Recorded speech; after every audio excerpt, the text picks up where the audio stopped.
10 ലക്ഷത്തിൽ മുകളിലാണോ നിങ്ങളുടെ BS nursing package എങ്കിൽ നിങ്ങൾ തീർച്ചയായും പറ്റിക്കപ്പെട്ടിരിക്കുകയാണ്. നഴ്സിംഗ് അഡ്മിഷൻ ഇപ്പോൾ ബുക്ക് ചെയ്തിരിക്കുന്നവരും അഡ്മിഷൻ എടുക്കാൻ ആഗ്രഹിക്കുന്നവരും ഈ വീഡിയോ തീർച്ചയായും സ്കിപ്പ് ചെയ്യാതെ കാണേണ്ടതാണ്. കേരളത്തിലും അതുപോലെ തന്നെ കർണാടക, തമിഴ്നാട്, ആന്ധ്ര എന്നിവിടങ്ങളിലെല്ലാം BS നഴ്സിംഗിന്റെ അഡ്മിഷൻ പ്രൊസീജിയറുകൾ ആരംഭിച്ചിരിക്കുകയാണ്.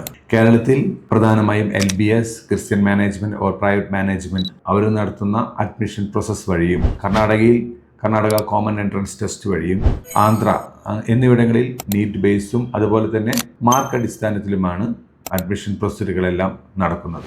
നഴ്സിംഗ് അഡ്മിഷൻ എടുക്കേണ്ടവർ തീർച്ചയായും അറിയേണ്ട അല്ലെങ്കിൽ ശ്രദ്ധിക്കേണ്ട 4 കാര്യങ്ങളാണ് ഞാൻ ഇനി പറയാൻ പോകുന്നത്. 1.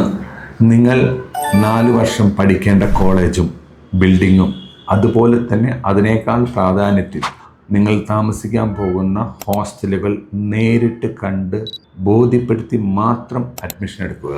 അല്ലാതെ അഡ്മിഷൻ ഏജൻസികൾ നിങ്ങൾക്ക് ഫോർവേഡ് ചെയ്ത് തരുന്ന ഇൻസ്റ്റാഗ്രാം അക്കൗണ്ടോ റീൽസോ വെബ്സൈറ്റോ കണ്ട് അഡ്മിഷൻ എടുക്കാതിരിക്കുക. അങ്ങനെ എടുത്തിട്ടുണ്ടെങ്കിൽ തീർച്ചയായിട്ടും നിങ്ങൾക്ക് പണി കിട്ടുന്നതാണ്. രണ്ടാമതായിട്ട് ശ്രദ്ധിക്കേണ്ടത് കോളേജിൻ്റെ അംഗീകാരം, യൂണിവേഴ്സിറ്റി അഫിലിയേഷൻ അതുപോലെ തന്നെ പ്രധാനമാണ്.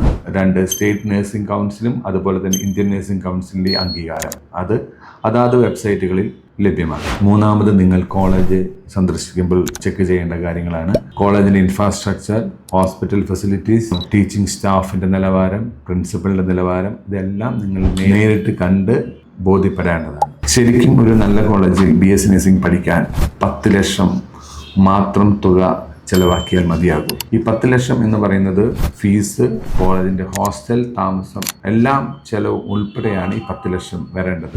ചില കോളേജുകളും ഏജന്റുമാരും 12, 14, 18 വരെയാണ് ഇപ്പോൾ അഡ്മിഷൻസ് പാക്കേജായിട്ട് വാങ്ങിക്കുന്നത്. പല കോളേജിൻ്റെ പരസ്യത്തിലും കാണും കോളേജിൻ്റെ 10 ഏക്കർ, 20 ഏക്കർ, അതുപോലെ തന്നെ IELTS, ജർമ്മൻ എന്നൊക്കെ പറഞ്ഞ് പല പോസ്റ്റേഴ്സും പ്രചരിക്കുന്നുണ്ട്. ഇതിലൊന്നും നിങ്ങൾ വിശ്വസിക്കേണ്ട.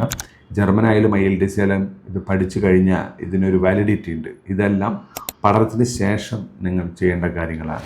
4. നമ്മൾ ശ്രദ്ധിക്കേണ്ട കാര്യം, നാട്ടിൽ നിന്ന് വരുമ്പോൾ എത്ര രാത്രിയാണെങ്കിലും കോളേജിലേക്ക് എത്തിപ്പെടാനുള്ള ദൂരം, ട്രാൻസ്പോർട്ട് ഫെസിലിറ്റീസ് എല്ലാം അവൈലബിലിറ്റി ഉണ്ടോ എന്നുള്ളത് വ്യക്തമായിട്ടും ചെക്ക് ചെയ്യേണ്ടതാണ്. മറ്റൊരു കാര്യം നിങ്ങൾ ശ്രദ്ധിക്കേണ്ടത്, ഇപ്പോൾ തന്നെ കൺസൾട്ടന്റ്മാർ അല്ലെങ്കിൽ ഏജന്റുമാർ എല്ലാവരും അല്ല, ചില ഏജന്റുമാർ 3-4 ലക്ഷം എല്ലാം ഓൾറെഡി അഡ്മിഷൻ പ്രൊസീജിയറിന് മുന്നേ തന്നെ വാങ്ങിച്ചു കഴിഞ്ഞു. ഇതൊന്നും കോളേജിൻ്റെ അക്കൗണ്ടിലേക്ക് പോകേണ്ടതല്ല. ഇതെല്ലാം ഏജന്റുമാരുടെ കീശയിലേക്ക് പോകേണ്ടതാണ്. ഇത്രയും കാര്യങ്ങൾ മാത്രം നോക്കിയാൽ മതി നിങ്ങളുടെ അഡ്മിഷൻ സേഫ് ആൻഡ് സെക്യൂർ ആക്കാൻ. കൂടുതൽ എന്തെങ്കിലും നിങ്ങളുടെ കോളേജോ അല്ലെങ്കിൽ ഹോസ്പിറ്റലോ ആയിട്ടുള്ള വിവരങ്ങൾ അറിയാൻ നിങ്ങൾക്ക് ഞങ്ങളെ ബന്ധപ്പെടാം. 28 വർഷമായിട്ട് ഈ മേഖലയിൽ പ്രവർത്തിക്കുന്ന ഞങ്ങൾക്ക് നിങ്ങളെ സഹായിക്കാനാകും. ഞങ്ങളെ ബന്ധപ്പെടേണ്ട നമ്പർ 9844123113.